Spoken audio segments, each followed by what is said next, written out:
할렐루야. 하나님의 크신 은혜와 평강이 오늘 하나님께 나오신 모든 분들과 함께 하시기를 주의 이름으로 축복합니다. 오늘 같이 나누신 하나님의 말씀은요, 우리 갈라디아서 4장 12절로 20절까지 말씀 같이 우리 봉독하도록 하겠습니다. 갈라디아서 4장 12절로 20절까지 말씀 우리 같이 봉독합니다. 형제들아, 내가 너희와 같이 되었은즉 너희도 나와 같이 되기를 구하노라. 너희가 내게 해롭게 하지 아니하였느니라. 내가 처음에 육체의 약함을 인하여 너희에게 복음을 전한 것을 너희가 아는 바라.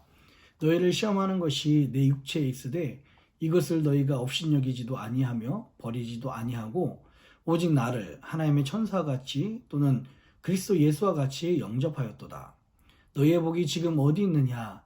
내가 너희에게 증거하노니 너희가 할 수만 있었다면 너희의 눈이라도 빼어 나를 주었으리라. 그런즉 내가 너에게 참된 말을 함으로 원수가 되었느냐?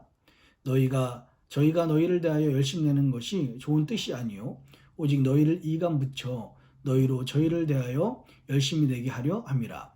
좋은 일에 대하여 열심으로 사모함을 받음은 내가 너희를 대하였을 때뿐 아니라 언제든지 좋으니라. 나의 자녀들아, 너희 속에 그리스도의 형상이 이루기까지 다시 너희를 위하여 해산하는 수고를 하노니 내가 이제라도 너희와 함께 있어 내 음성을 변하려 함은 너희를 대하여 의심이 있습니다. 아멘. 우리 다 같이 기도하겠습니다. 살아계신 아버지 하나님, 오늘 이 아침에도 주의 말씀으로 하나님의 음성을 사모함으로 하나님의 은혜를 사모하며 시작하게 하시니 감사합니다. 오늘 주님 앞에 무릎 꿇은 주의 백성들, 하나님 가지고 나온 모든 기도의 제목과 마음의 소원들이 우리 하나님께 기도함으로 하나님께서 가장 적당한 때 최고의 방법으로 이루시고 역사하신 은혜가 있게 하여 주시옵소서. 하나님, 많은 이들이 팬데믹으로 또 날씨 변화와 또한 아프간 사태로 고통을 당하고 있습니다. 저들을 위해서 기도하며 저들을 위해서 중보하는 하루가 되게 하여 주시옵소서.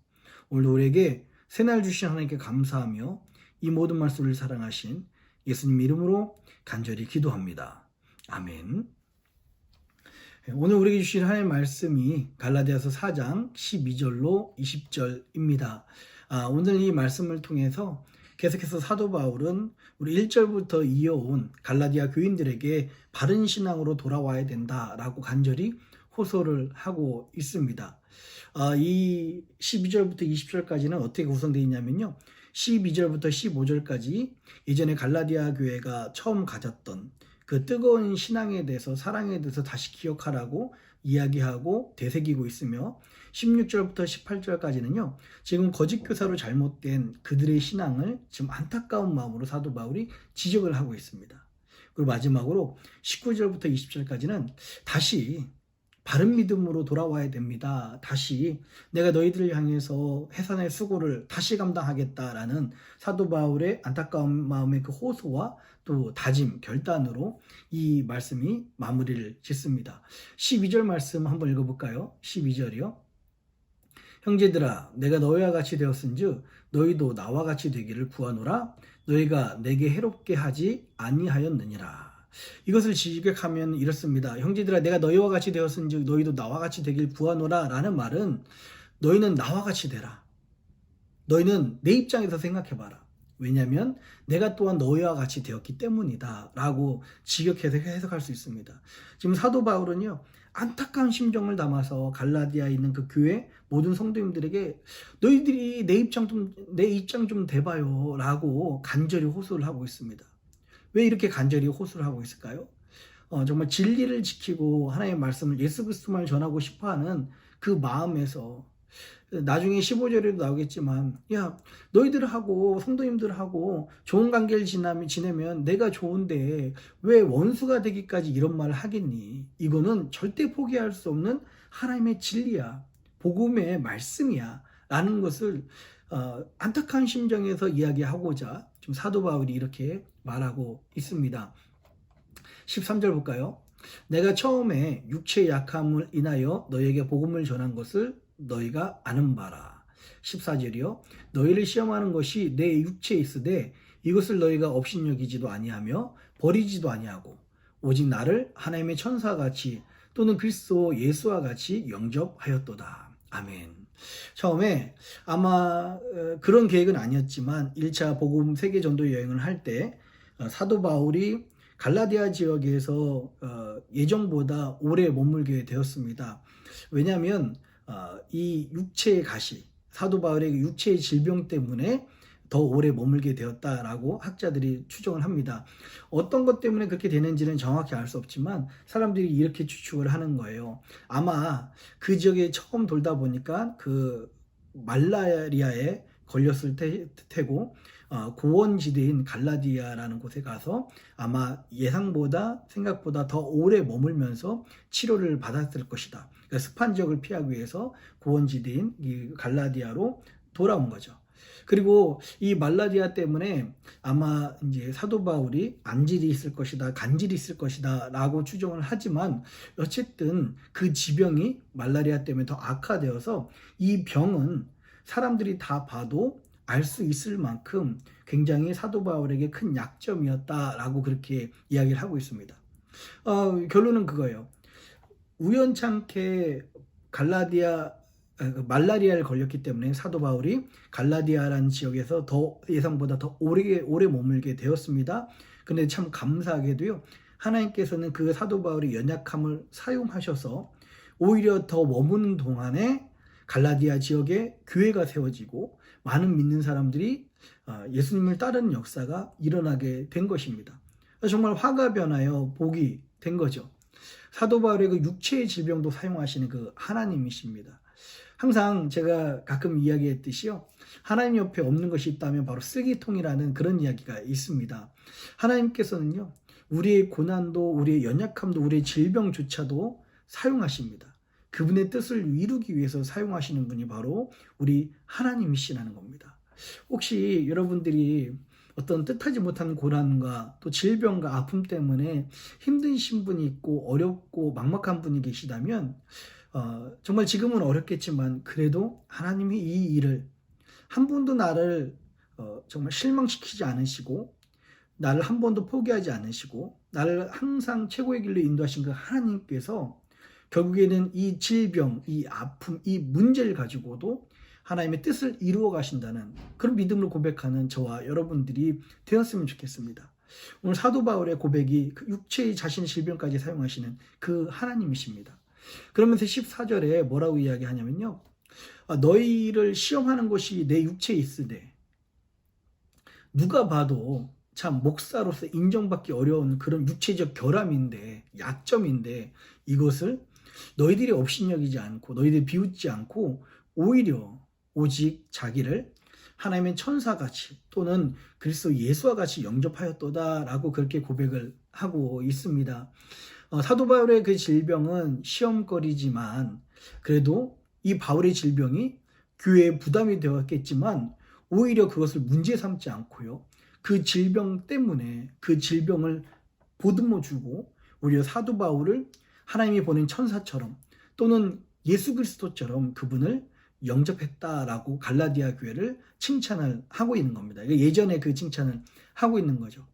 저는 가끔 솔직히 요새 좀 문득문득 드는 생각이 하나 있습니다. 예전에는 이 팬데믹 코비드-19 상황이 제가 조심하면 어느 정도는 방어가 됐었는데요.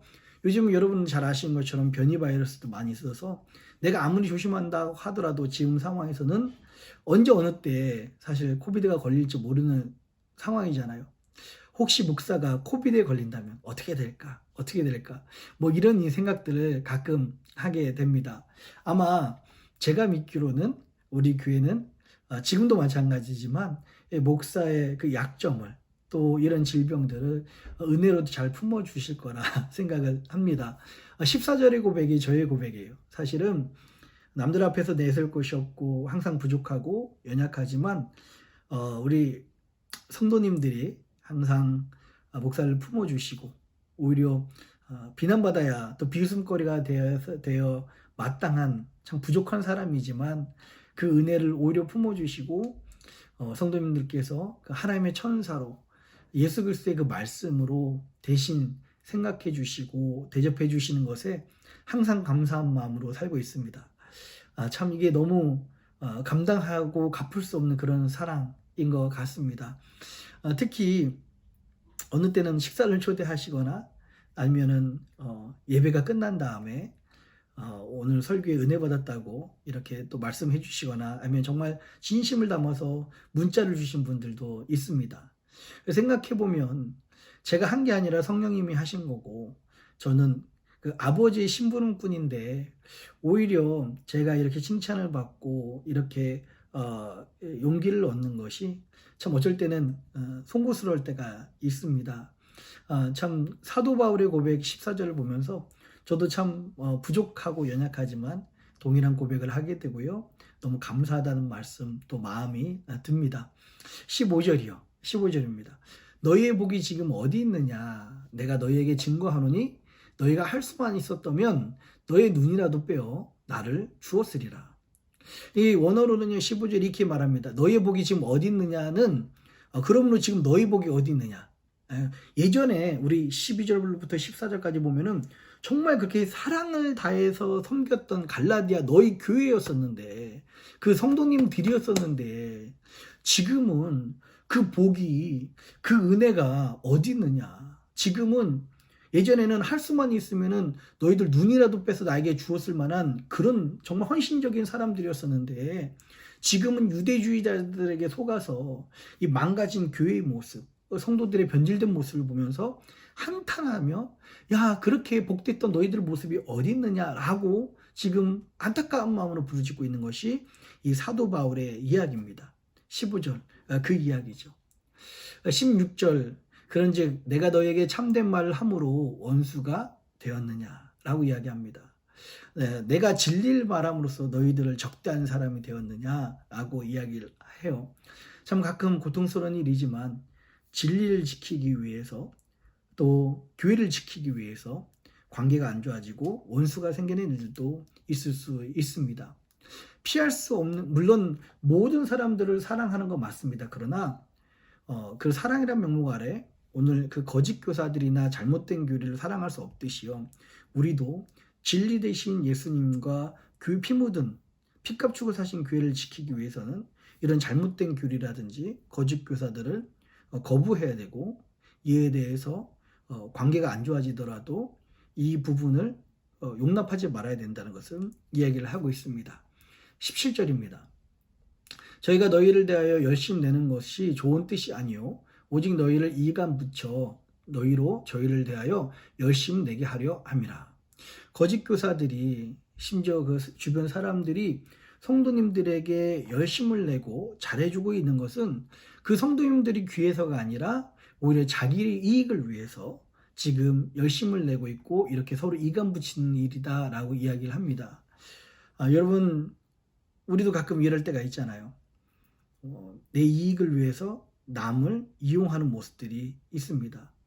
여러분 혹시 이렇게 남을 이간 붙여서 나를 높여주지만 남을 이간 붙여서 관계가 안 좋아지고 이 모든 것이 사단의 역사라고 지금 그렇게 이야기하고 있고 지금 거짓 교사의 이야기 그 사람들의 중심은요 내가 아닙니다. 나를 위해서가 아닙니다. 자기를 위해서 나를 잘해주는 거고 자기를 위해서 성도에게 열심을 내는 것입니다. 자, 그런 사도 바울이 잘못된 믿음을 갈라디아의 그 바른 믿음으로 돌아오도록 지적을 하고 있고요. 19절부터 20절까지 사도 바울이 참 위대한 고백이 나옵니다. 19절 한번 읽어볼까요? 나의 자녀들아 너희 속에 그리스도의 형상이 이루기까지 다시 너희를 위하여 해산하는 수고를 하노니 아멘. 사도 바울은 이렇게 이야기합니다. 여러분 한 사람이 믿음을 가지고 하나님을 만나기 전까지 참 많은 과정과 헌신과 수고가 필요합니다. 사도 바울은 그것을 태아를 품고 9개월 동안의 뱃속에 소중히 간직했다가 해산하는 그런 잉태의 그 순간으로 지금 비유를 하고 있습니다.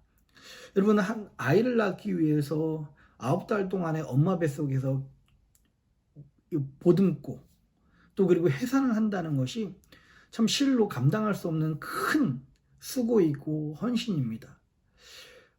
우리도요, 한 영혼이 교회를 그냥 다닐 수 있지만 그 사람이 진짜 하나님을 만나고 영적으로 거듭나기 위해서, 다시 태어나기 위해서 우리 주변에, 내가 그런 은혜를 누리기 위해서 우리 주변에 어떤 사람이 나를 위해서 기도했고요, 나를 위해서 동일하게 이 해산의 수고를 감당했기 때문에 내가 그런 은혜를 누릴 수가 있는 것입니다. 그리고요, 여러분 잘 아시는 것처럼 아이를 낳기만 한다고 해서 그 아이가 저절로 건강하게 자라는 것이 절대 아닙니다. 그때부터 오히려 클 때까지, 성장할 때까지 아이를 향해서 더 큰 헌신과 더 큰 수고와 더 큰 관심이 필요합니다. 근데 가끔 참 웃긴 것은요, 아이들은 자기가 저절로 스스로 자란 줄 착각을 합니다. 우리도 마찬가지예요. 하나님을 만났다고 해서, 우리가 그 은혜를 체험했다고 해서 그 자리에 머무른다면 그 사람은 영적인 어린아이에 불과합니다. 이제는 그 사람이 영적인 청년, 영적인 어린아이에서 청년으로, 장년으로, 영적인 부모로 자랄 수 있도록 우리는 옆에서 그들을 안내해야 되고요, 그들을 위해서 똑같은 헌신을 다시 감당을 해야 됩니다. 사도 바울이 오늘 이야기가 그 이야기예요. 내가 너희들 해산을 위해서, 영적인 그 탄생을 위해서 수고했는데 다시 한번 그리스도의 형상으로 성장하도록 다시 한번 수고하겠다라는 결단이 지금 사도 바울에게 담겨 있는 것입니다. 여기서 우리가 기억해야 될 것은요, 성도가 할 일은 두 가지입니다. 하나님을 만나고, 하나님을 만나는 것뿐만 아니라 그리스도의 형상대로 우리가 성장하는 것, 그리스도의, 우리 속에 그리스도의 형상이 이루기까지 성장하는 것이 우리의 목표입니다. 영적 성장은요, 바로 하나님이 우리에게 말씀하신 명령이라는 사실을 우리가 잊지 않았으면 좋겠습니다. 두 번째는요, 우리가 이제 하나님을 만나고 그 은혜를 누렸다면 이제 우리가 영적 부모가 되어서 우리 주변에 아직도 영적 어린 아이들에게, 저들에게 은혜의 손을 내밀고 헌신하고 수고함으로 저들이 영적으로 자랄 수 있도록 하는 것, 이것이 사도 바울뿐만 아니라 모든 그리스도인들에게, 우리들에게 주시는 지상 대명령이라는 사실을 우리가 잊지 않았으면 좋겠습니다. 이렇게 사도 바울이 정말 이 일들을 이야기를 합니다. 여러분, 자녀를 키우다 보면 참 기쁘고 감사하고 감격스러울 때가 참 많이 있습니다. 그런 한편으로는요, 힘들고 슬프고 참 안타까운 일일 때가 있습니다. 여러분들이 영적인 자녀, 영적인 제자들, 아니면 우리 그 성도님들을 헌신하고 수고하고 저들을 돌보다 보면 자녀들을 키우다가 얻는 그런 슬픔과 또는 기쁨들, 안타까움과 감사와 행복이 동일하게 느껴질 때가 있습니다. 여러분, 하나님께서 오늘 사도 바울의 이 수고를 기억하실 것처럼 여러분들의 그 수고와 헌신을 기억하고 있으시다는 사실 잊지 않으셨으면 좋겠습니다. 20절에 이렇게 말해요. 내가 이제라도 너희와 함께 있어 내 음성을 변하려 함은 너희를 대하여 의심이 있음이라 라고 이야기합니다. 내가 이제라도 너희와 함께 있어 내 음성을 변하려 함은이란 무슨 뜻이냐면, 이제까지는 내가 너희들 유대주의자로 거짓 교사를 속은 거에 대해서 질타는 좀 투의 이야기 했지만 이제는 내 목소리 톤을 좀 바꾸겠다. 너희들이 좀 잘 알아들 수 있도록 좀 부드럽게 이야기하겠다라는 그런 말이에요. 내 음성을 변하겠다 하는 말이요. 너희를 대하여 의심이 있음이라 라는 말은요, 사도 바울이 지금 목회자로서 굉장한 안타까움과 또 정체성의 그 어려움을 이야기를 하고 있습니다.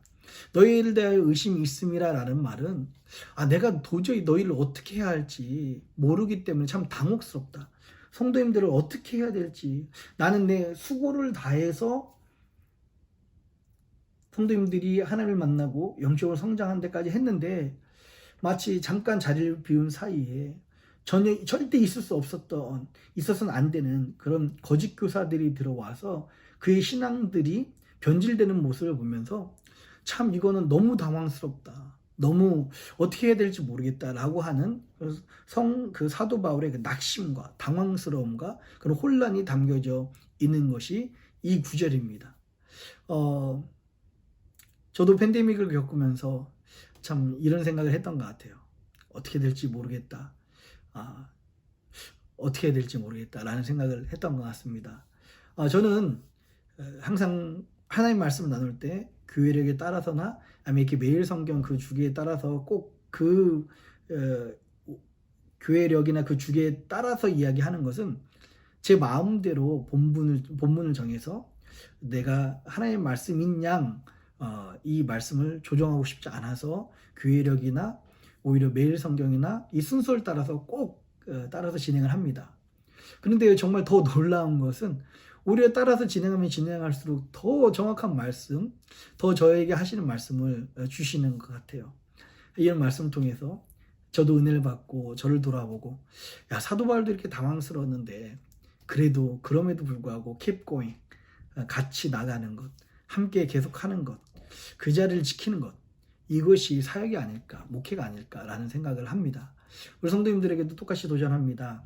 아마 가장 혼돈스러운 그런 시대를 살고 있는 우리들에게 무엇을 해야 될지, 이제까지 쌓아온 것이 영락없이 무너지는 모습 때문에 당황스럽고 낙심되고 절망스러울지 모르겠지만, 오늘 사도 바울은 이런 낙심 속에서도 하나님의 일을 멈출 수 없었던 것처럼 우리도 동일하게 하나님 주신 사명들을 늘 감당하시고 하나님의 주신 그 소명 따라서 전진하시는 저와 여러분 되시기를 주님의 이름으로 축복합니다. 우리 기도하겠습니다. 살아계신 아버지 하나님, 하나님의 놀라운 은혜 감사를 드립니다. 때때로 정말 우리가 항상 힘들고 어렵지만 우리에게 가장 정확한 말씀, 가장 필요한 말씀, 또 가장 우리에게 맞는 말씀을 허락하여 주십니다. 하나님, 오늘 이 말씀을 통하여서 우리의 모습을 또한 돌아보게 하시고, 하나님, 정말 갈라디아 이 교회처럼 처음 믿었던 그 모습처럼 하나님을 사랑하는 모습을 온전히 회복하며 어렵고 힘든 이 시기 속에서도 우리가 하나님 주신 사명을 향해서 전진해 나가는 우리들이 될 수 있도록 인도하여 주시옵소서. 사랑하는 주의 백성들에게 오늘도 아버지의 은혜로 승리케 하여 주시고, 이 어려운 상황 속에서도 우리 길을 인도하시는 예수님만 바라볼 수 있도록 인도하여 주시옵소서. 감사합니다. 이 모든 말씀 우리를 사랑하신 예수님의 이름으로 간절히 기도합니다. 아멘.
하늘에 계신 우리 아버지여, 이름이 거룩히 여김을 받으시오며 나라의 임하옵시며 뜻이 하늘에서 이룬 것 같이 땅에서도 이루어지이다. 오늘날 우리에게 일용할 양식을 주옵시고 우리가 우리에게 죄진 자를 사하여 준 것 같이 우리 죄를 사하여 주옵시고 우리를 시험에 들게 하지 마옵시고 다만 악에서 구하옵소서. 대개 나라와 권세와 영광이 아버지께 영원히 있사옵나이다. 아멘.